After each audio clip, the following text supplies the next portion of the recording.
wanna be where the people are. Poor child.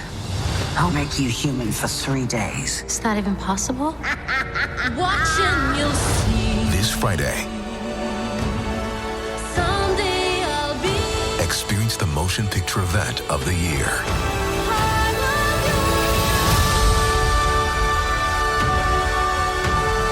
Disney's The Little Mermaid. Rated PG. Parental guidance suggested. In theaters Friday. So, you open Google Chrome on your phone, you're rushing to buy tickets to a concert that all your friends are going to. Picture yourself now, crowd surfing to the front, being invited onto the stage, backstage the world tour, and before you know it, you're dancing in Tokyo. Wait, what? 3 tickets left? It's a good thing your saved payment details autofill quickly and securely. There's no place like Chrome. Download Google Chrome on your phone.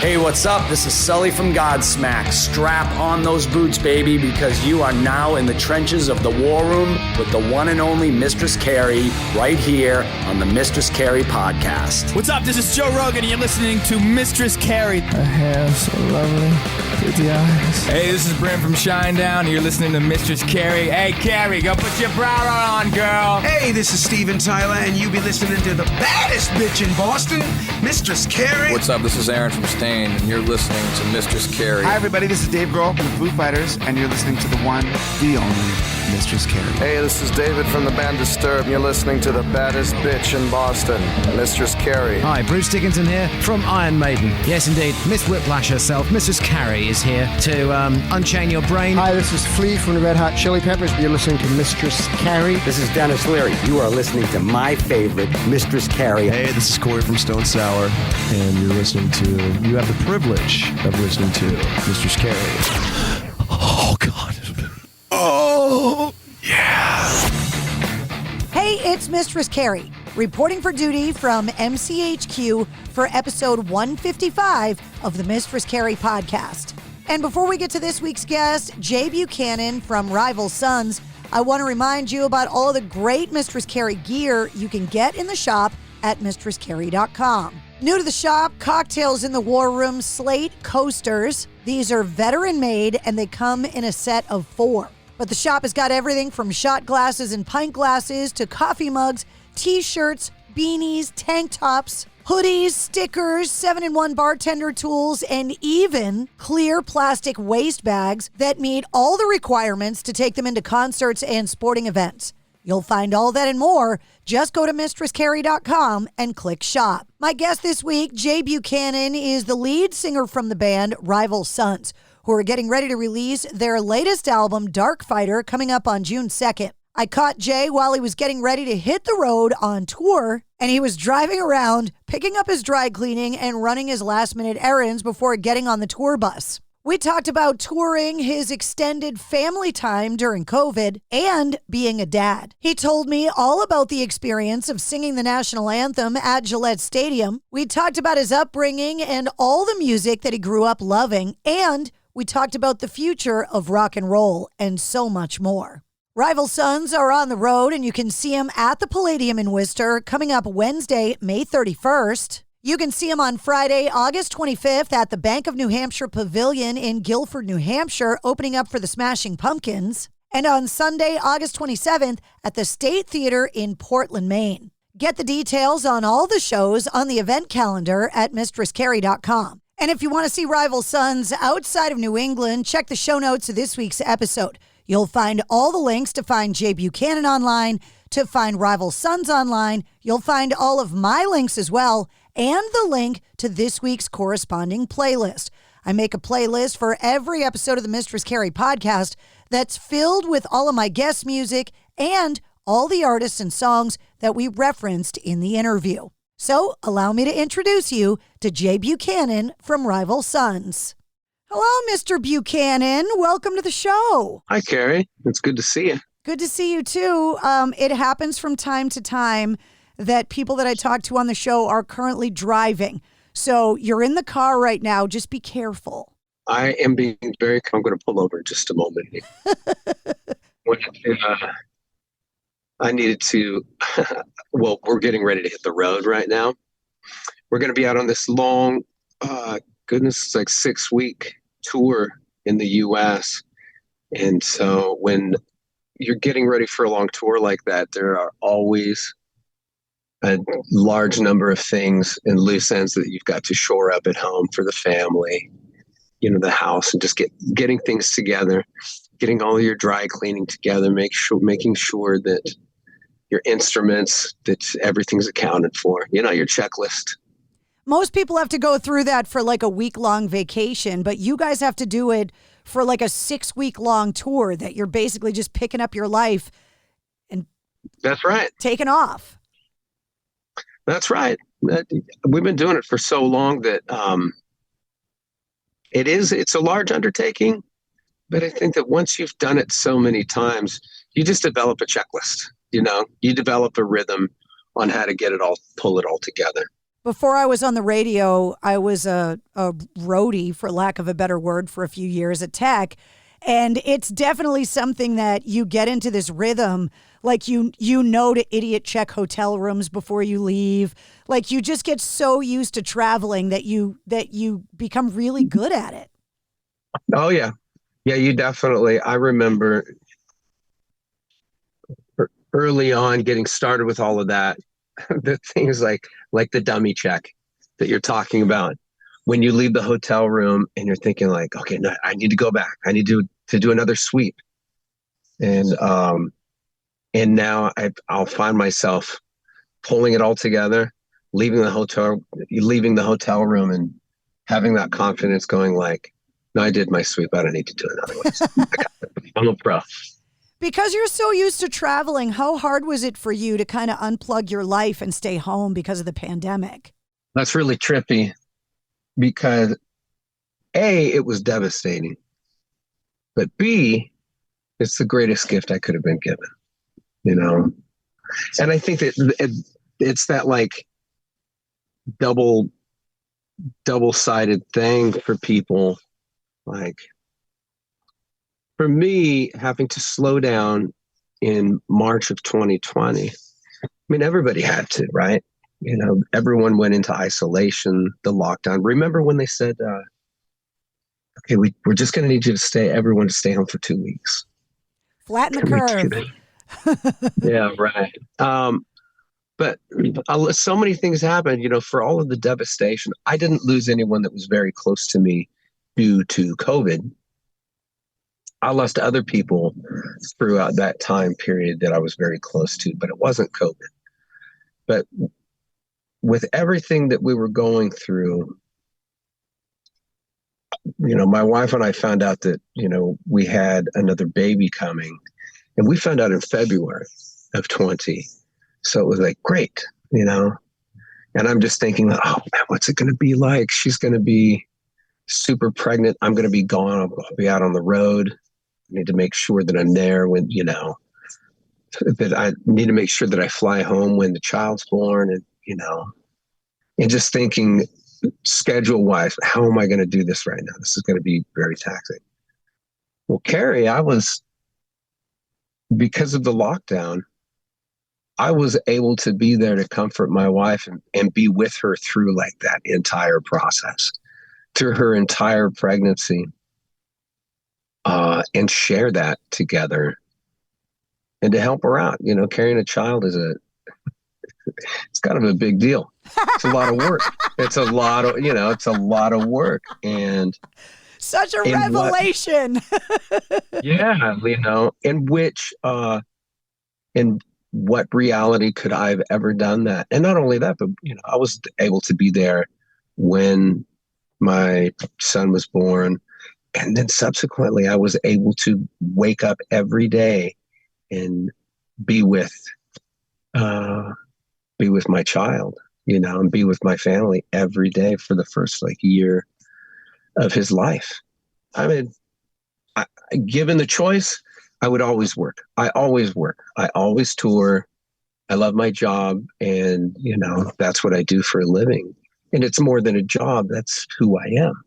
So I would always choose to work. but I was forced to stay home, and what a gift I was given. You're not the only person that said those things to me, because guys like Mark Tremonti and Aaron Jones, they had kids at that same kind of time, and they talked about, having other children that they weren't able to be around as much because they were always out on the road, and because of COVID. That's me. Yeah, I've got other to have kids. that time. I've got other kids. Same thing. You look at it and you go like, oh man, I wish I would have gotten this. I wish I would have had this sort of time with those kids as well. But it just works out the way it does. You and I saw each other for the last time in 2019 when Rival Sons had come through Boston, and you guys came up on my show and played acoustic. You were out supporting Feral Roots. And then you guys left town. This is right before COVID. And then you came back to Boston. Tell me what your Gillette Stadium experience was like singing the anthem. All right. Tell me what this was like for you. So check this out. The Patriots tapped me, and then this is the funny thing. I lived in Tennessee. I was in Nashville, and I was living out there, and management gives me a call and says, hey, do you want to go out and do this national anthem for the Patriots game? I said, like, yeah, they're going to be playing the Titans. I go, oh, well, I live in Tennessee and they want me to come up and do that. Okay. Absolutely.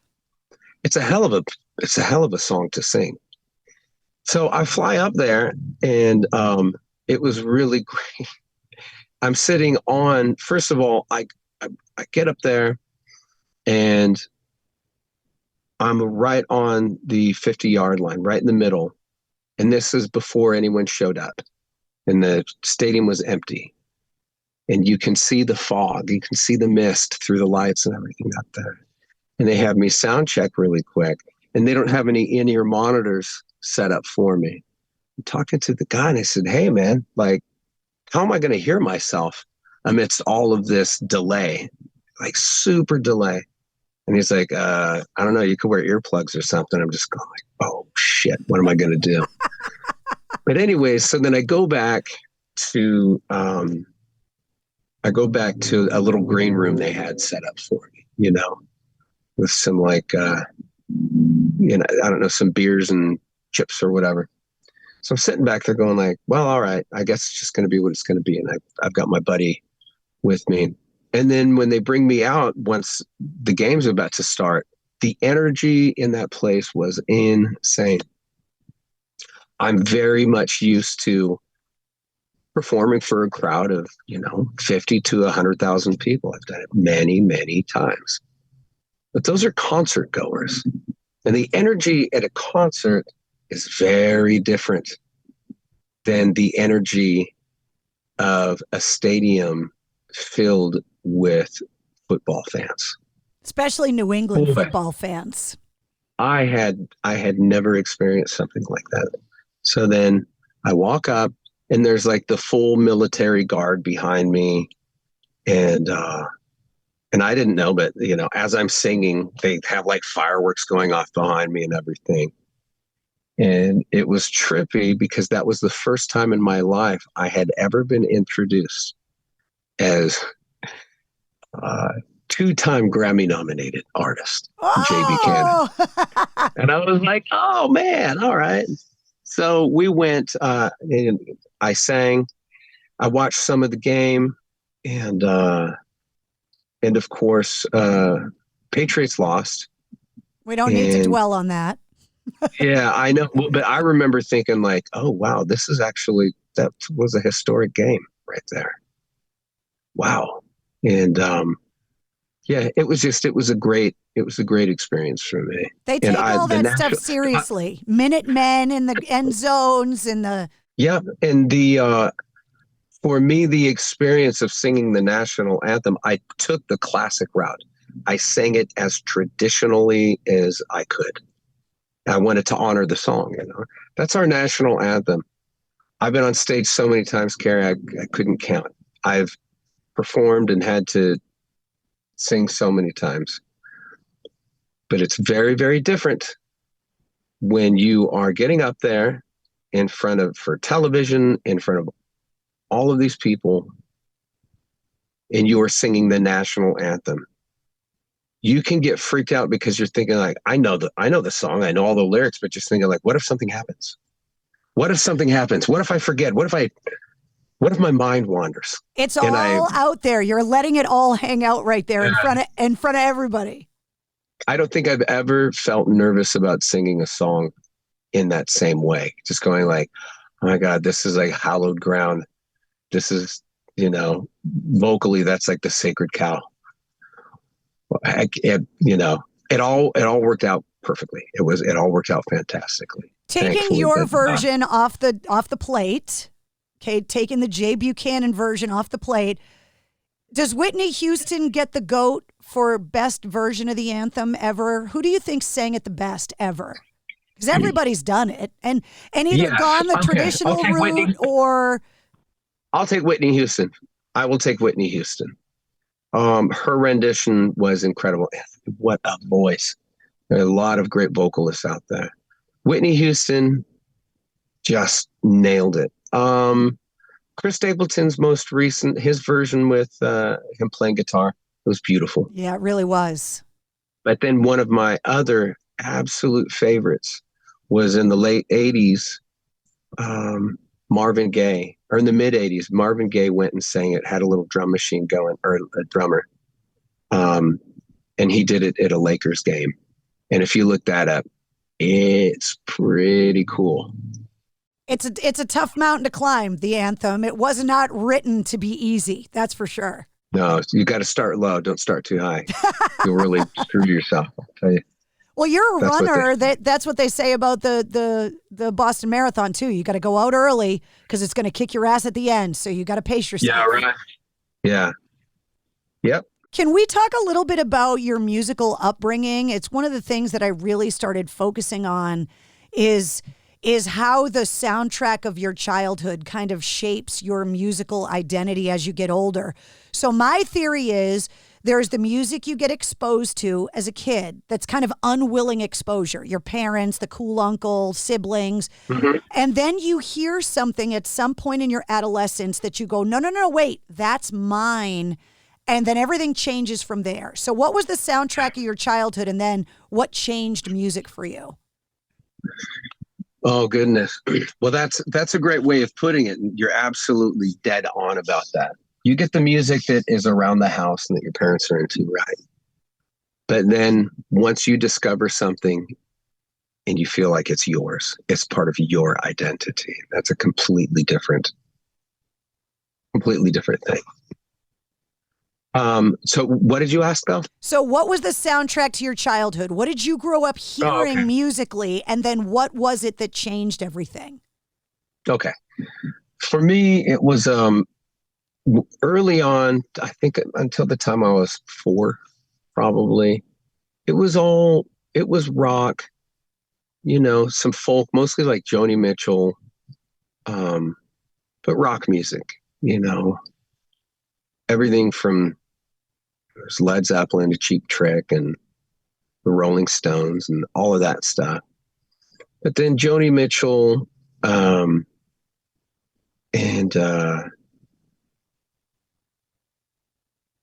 then my parents, they got religion.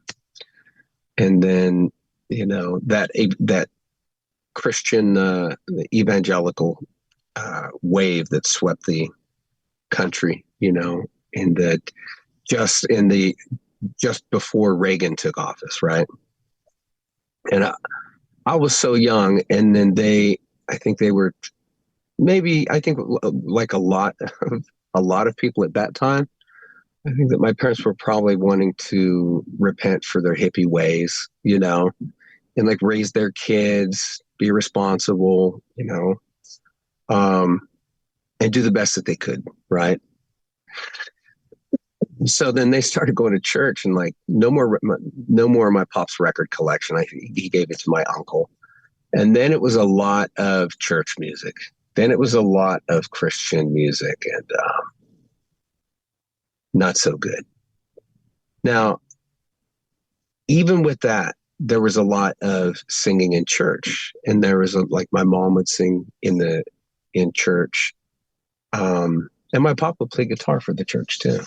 So there was a ton of music, and I think that the most valuable aspect of all of that was in church. I was able to, sitting there, I saw an entire room full of people just get up and just sing. And they sing, they clap their hands. But being around in an environment where everyone is singing, everyone's singing every week, clapping their hands and, doing their like worship music.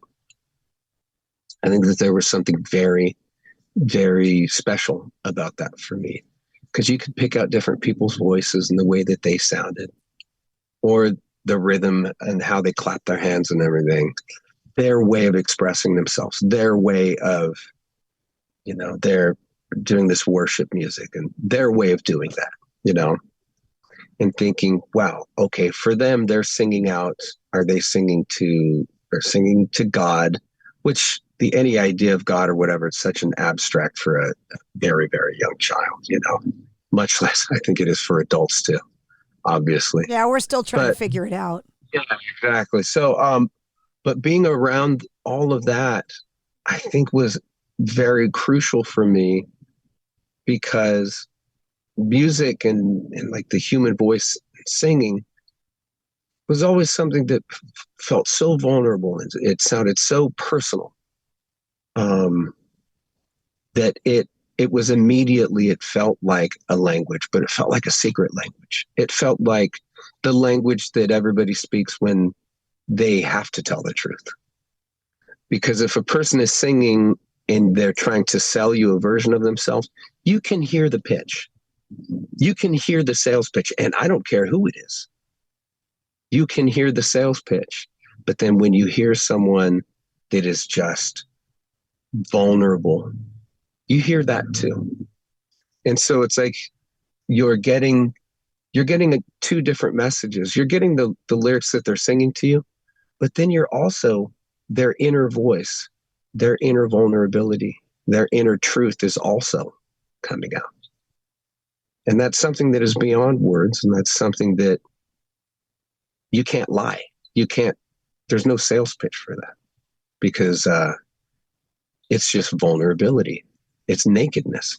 And so for me, getting around all of that was very valuable for me. But not only that, but growing up in a Pentecostal church environment, I mean, it was wild. We're talking about people speaking in tongues and like the whole thing. Like snakes and stuff, right? Like all of it? We weren't doing, no, there was no like snake handling. That is a branch of the Pentecost, but no, not for us. But growing up that way, I think it was so valuable for me, because it also like, as a 4 or 5 year old, watching adults completely surrender themselves emotionally in every way to something higher than that they were openly seeing as something very much higher than themselves. And again, like I told you, like this idea of God or Jesus Christ, and I don't, these are like wild concepts, and the whole thing. I'm not focused on that. I'm watching the adults. I'm watching my parents, and I'm watching all of the adults just break down, and giving their testimonies and just totally surrendering themselves like all the way. I think that watching people do that gave me a keyhole view of human vulnerability. And that I think that all throughout my life as a child, everything, I just saw all of the adults as like kids who got old. I saw them as, I never looked at adults as like infallible in any way, because I just saw like, oh, well, adults they're just kids that got older. They're very emotional. They're very charismatic, and they're just kids that got old. And I think that helped me throughout my life, and to see that commitment, to watch these parishioners have this commitment to their worship and their Sunday ritual, you know. How did you make your way back to rock and roll, though? Oh, no, for me, you know, my parents, they went through their like intense churching time. I mean, you know, that was done by the time I was probably 12, you know, and then to this day, they're still very religious and very God-fearing Christians. But for me, it never really, it didn't really take hold. You know, the aspect of being a churchgoer, or even like, you know, for me, I tried to go to different churches and study different religions and everything, like all of them. The shoe just didn't fit for me. And so for me, any relationship with Creator, God, or the cosmos and all of that, I mean, that's just a never-ending mission. But getting back to what you just asked, immediately for me, music was everything, you know, and listening to like music on the radio and listening to music that wasn't Christian, as they called it, secular music. Oh, it had me at any time. Like I had a voracious appetite. When I would go to any of my friends' houses or whatever, I was that nerd that would be like, so do your parents listen to music? Do you guys have any records? Does your family listen to tapes? Do you guys have CDs? What do you have? Where your parents keep their music? I was that kid that all of my friends would be like, huh? What? I'd be like, yeah. Do you guys have a stereo? And I would listen, and I would hang out at my friends' houses, and we'd be playing with our toys or G.I. Joes, and I'd always want to put music on and listen to whatever music their family had and check things out. And that's where my interest was. So for me, being a little kid, like I knew early on that music was what I was going to do.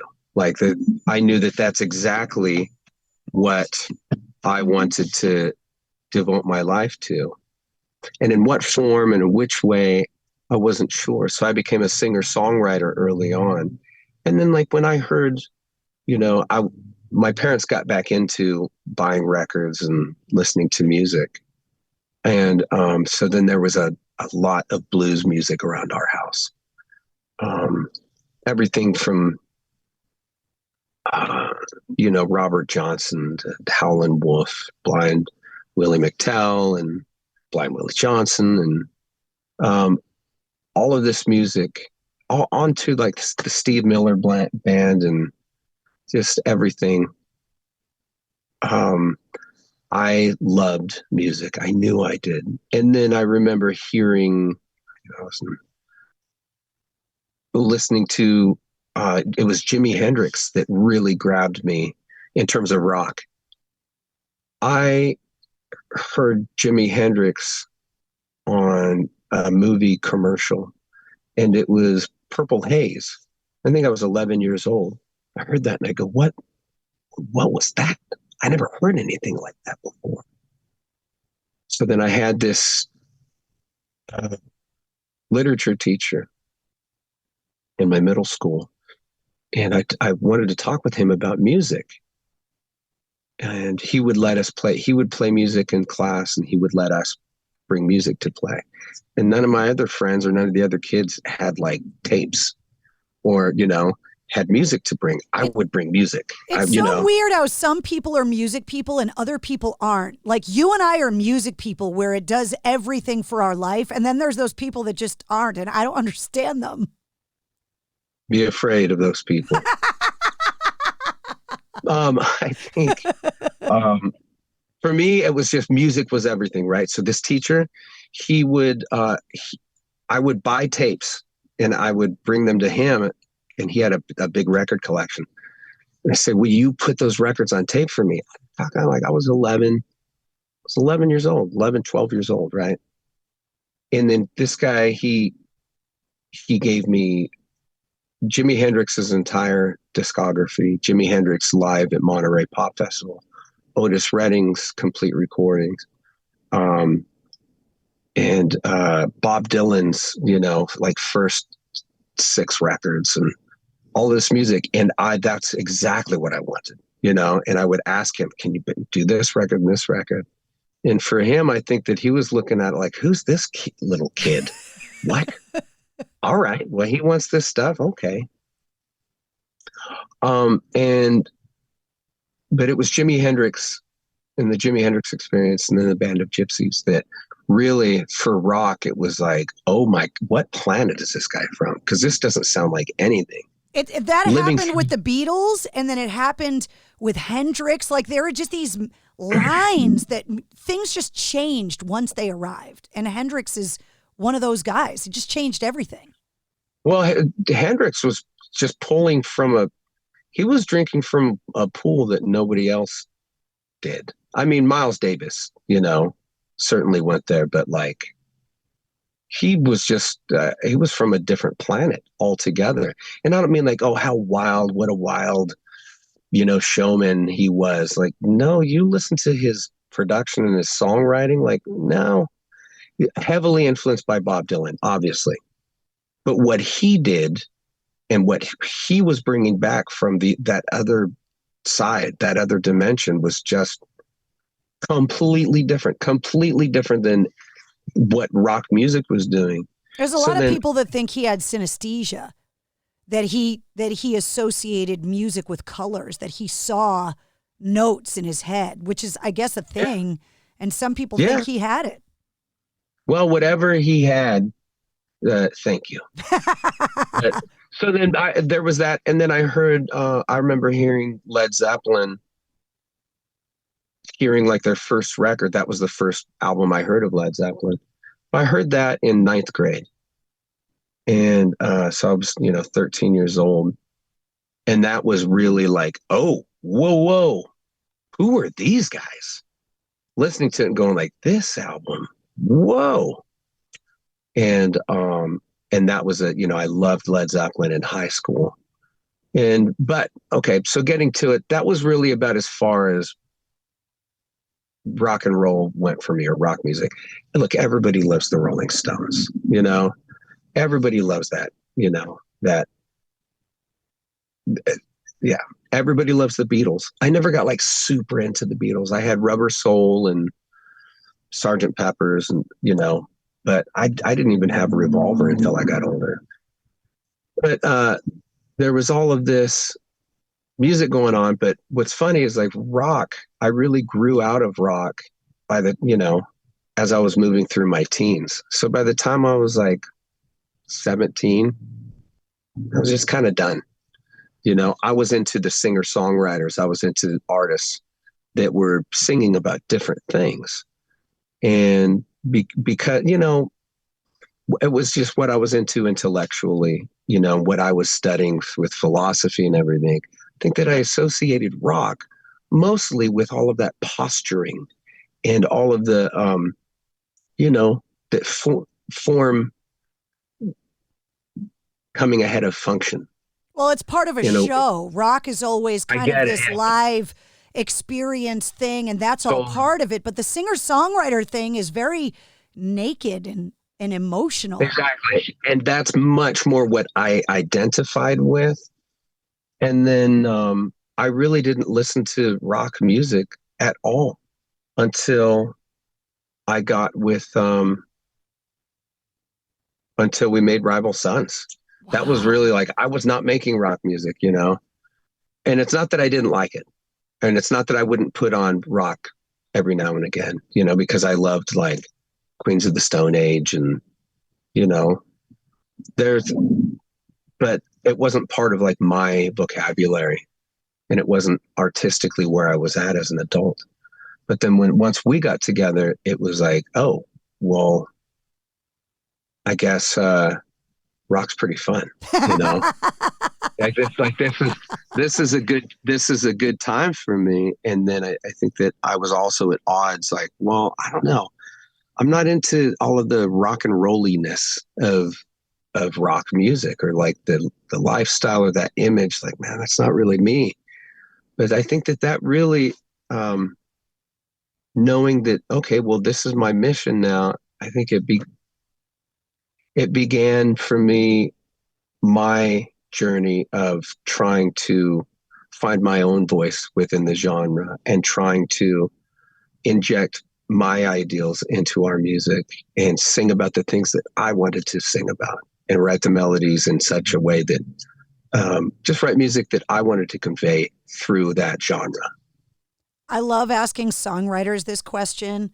And this is a songwriter's question, not a favorite song question. Very different. Any genre, any artist, from a craft perspective, can you give me an example of a song, if you looked up songwriting in the dictionary, that this song would be a perfect example, and then break it down as to why you think it's so brilliant? And it doesn't matter, any artist, anything, but just a song you look at from a craft perspective and go, oh my God, that's perfect. Well,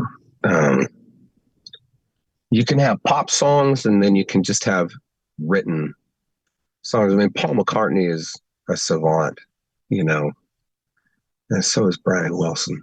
But I'd have to say, for something that moves me, I'd have to say like telling a story.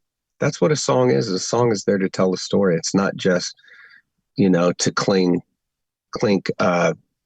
beer steins to, It's there to transport you and to tell you a story. And one of my favorites would be Poncho and Lefty from Townes Van Zandt, because it tells you a story. It gives you the full picture of these two bandits, and I just think it's such a beautiful, beautiful song. You're getting ready to release a new album called Darkfighter on what is becoming like rock and roll day. Like, that is going to be the day to go to the record store, because there's such amazing music coming out that day. Foo Fighters, Avenged Sevenfold, Rival Sons, Jelly Roll, Buck Cherry. Like, for some reason, the world is converging on June 2nd. And it's so exciting because there feels like this renaissance of rock that you guys are a part of. Do you feel that way? That it's a really exciting time to be a rock musician right now? I think, yes. Yes, I think that once I zoom out, I'm able to see that, and well, that's great. I'm happy to hear that all of these records are coming out, and but there's really only one that you need to pay attention to. Yeah, it's yours, obviously. Come on now. No, look, it makes me happy because it's healthy for the genre, right? It's healthy for rock music. And I'm looking forward to see where rock goes. I'm looking forward to seeing where rock goes in the future here. I think that I keep waiting for that one band to pop up that does things completely differently, right? And that changes the genre a little bit, because I think that rock needs that. I think that rock needs that shift. It kind of needed to go underground again and kind of pop back up out of the grave differently. Like, it needed to not be the most popular genre for a while, for people to kind of figure out what it's supposed to be again. I could see that. And it's like rock. Like, rock is, well, it's been relegated almost like worldwide in a pop sense. Like, rock has been relegated to for the most part, when you ask the average person or teenager, well, it's like associated with the novelty of like a particular decade, and I don't think that's what rock is supposed to be. I think that what is different, the reason that hip hop rules the world. I mean, we all know that.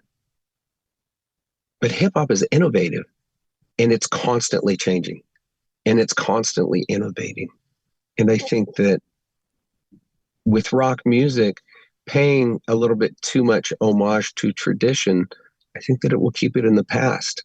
And I think that I think that more hybrids of what rock is, I think we need to see more of that. And I think that we will. And I think that that's going to be the survival of the genre. I think it's going to be through diversity. Well, you guys are going out this tour you're preparing for, where you're out picking up your dry cleaning right now. You've got some examples of these bands out on the road with you, like Starcrawler, who, you know, if you've never seen Arrow DeWild on stage, she's channeling something from somewhere. Oh, it's great. It's great. And, you know, we've got that. We've got the Black Angels, you know, a tremendous band. And then we've also got the record company. You know, the record company is a great band, too, that we've played with. And, you know, we're trying to put together a great night of music. It's, as much as we want everybody, okay, show up for us. Well, it's like we also want to make it a good, we want to make it an event for everyone, you know. And so picking the right bands to tour with like that, thinking of what the night is going to be is always part of the process. And that music always sounds good in an old theater like the Palladium. That's where we're going to see you guys May 31st. Rock music just always sounds so good in one of those old theaters with the perfect acoustics. Yeah. I love those old theaters. Yeah, I'm looking forward to that for sure. When you're out running your errands, I got to ask you this before I let you go. There are not a lot of guys in rock music that have as strong a hat game as you have. Like, what makes a good hat? Because there are different looks on stage, right? There's like, you know, the showmanship of like Freddie Mercury with the costumes and the beads and feathers and like all of that kind of stuff. But you've got a very specific look, and there aren't a lot of guys that have good hat collections like you. You're kind of bringing back hats. Do you got to pack them all up in a road case to put those on a truck? How does that work? You got to, well, hats. Okay, first of all, thank you. And I'm not trying to be funny. You have really good hats. Well, that's good to hear. That's great to hear. Let's see. I think that I like larger hats for the most part. Like the big black hat that the preacher wears, like in the Nobody Wants to Die video, or that I've worn that big black hat on stage. That's just a Resistol hat that I bought down in the stockyards in Fort Worth, Texas. I picked that up, and it was this ridiculously large hat. And I go and I see it. And I go, oh man, that reminds me of this movie that I love by Alejandro Jodorowsky called El Topo. This character, he wears this big hat, and it's really sinister looking, really weird looking. And so I bought this hat, and I go to purchase it, and they go like, well, do you want it shaped? I go, huh? They go, yeah, do you want it shaped? You know, like where the sides come up and like a cowboy hat. And I go, no, I just want it flat. And they go, you want it flat? You don't want a crease in the top, or you don't want nothing? Because that's the thing. You can watch YouTube videos and how they shape those hats because they don't come that way. I like a flat brim hat. And then so there's that. And then my other two hats that I wear most often, those are made for me by hand, by a hat maker in Val d'Aosta in Italy. And the name of the hat company is Don Reno. And he makes my hats. Now, I was just over in Italy back in January, and he made me a new one. He's not a huge company. He makes them very specifically, intently, and he does a great job. So, yeah, you're bringing hats back, man. I don't get to talk about hats very often on the show, so I'm glad I got to talk about it with you. Well, that's good to hear. I'm here to serve. Yeah. Well, I know that you have errands to run and things, groceries, whatever else you got to do before you hit the road. So we're going to see you May 31st at the Palladium, just a few days before the record comes out on June 2nd. It's going to be a very busy 2023 for you. I hope you got enough rest when you were home not being able to tour, because you guys are going to be busy this year. Oh, don't I know it? It's been, this year's already been a banger. I'm looking forward to getting back out on the road. And I mean, really, I'm so looking forward to playing this record live, you know. And then we have the Lightbringer album that's going to be coming out in October, Well, after all of this time working on creating this music, I think getting to finally live these songs live on stage, that's the real life of a song, is how it gets to live night after night. You know, when you're figuring out how to play it a little bit differently every time you play it, so you never get bored of it. And that's the real life of a song, you know, for a musician, you know, for a performer. So I'm really looking forward to living these songs for a while. You know, it's like a good blood transfusion whenever you have a new record. Well, hopefully after Darkfighter comes out, the next time you get introduced, maybe it'll be 3-time Grammy Award nominee Jay Buchanan, or maybe Grammy Award winner finally from the Rival Sons. That would be nice. We'll see what happens. Hey, you know, a couple statues would be nice, but I'm here for the ride. That's right. Way. Well, I can't wait to see you at the end of the month. Thank you so much for pulling over to talk to me. You got it, Carrie. Always great talking with you. And we'll see you at the Palladium. Yeah, we'll see you soon. Drive safe. We'll see you later. All right, bye-bye. Bye. There he is, Jay Buchanan from Rival Sons. The new album Darkfighter is out on June 2nd, and the band is out on the road playing headlining shows and opening up for the Smashing Pumpkins on the World is a Vampire tour. Get the details on all the New England shows in the concert calendar at mistresscarrie.com. For the rest of the tour itinerary, check the links in the show notes of this week's episode. You'll find all of Rival Sons' links, all of Jay Buchanan's links, and all of my links as well. And you'll find the link to this week's corresponding playlist. I make a playlist featuring all of my guest music and all the songs and artists that we referenced in the interview. If you liked what you heard, don't forget to like, follow, and subscribe to the Mistress Carrie podcast. New full-length episodes come out every Wednesday, and every weekday you'll get the sit rep, which is all of your rock news, music updates, entertainment headlines, and pretty much everything you need to know to start the day, and it's only 5 minutes long. And besides, you never know when we're going to release a bonus episode. You can join me live every Tuesday night at 8:30 Eastern on the official Mistress Carrie Facebook page for my weekly video show, Cocktails in the War Room. And you can hear me every day on the Mistress Carrie radio show. Get the details on all that and more at mistresscarrie.com. The Mistress Carrie Podcast, a proud member of the Pantheon Podcast Network.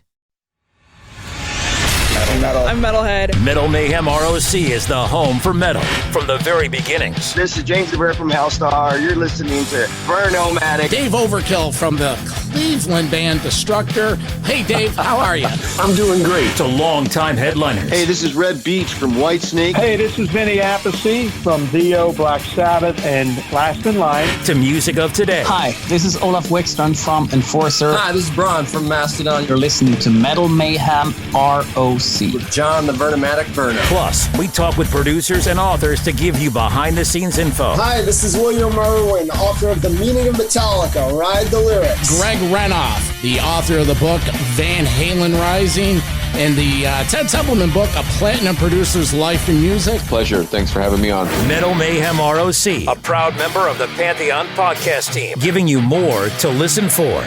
Join our community, and always remember to keep it heavy.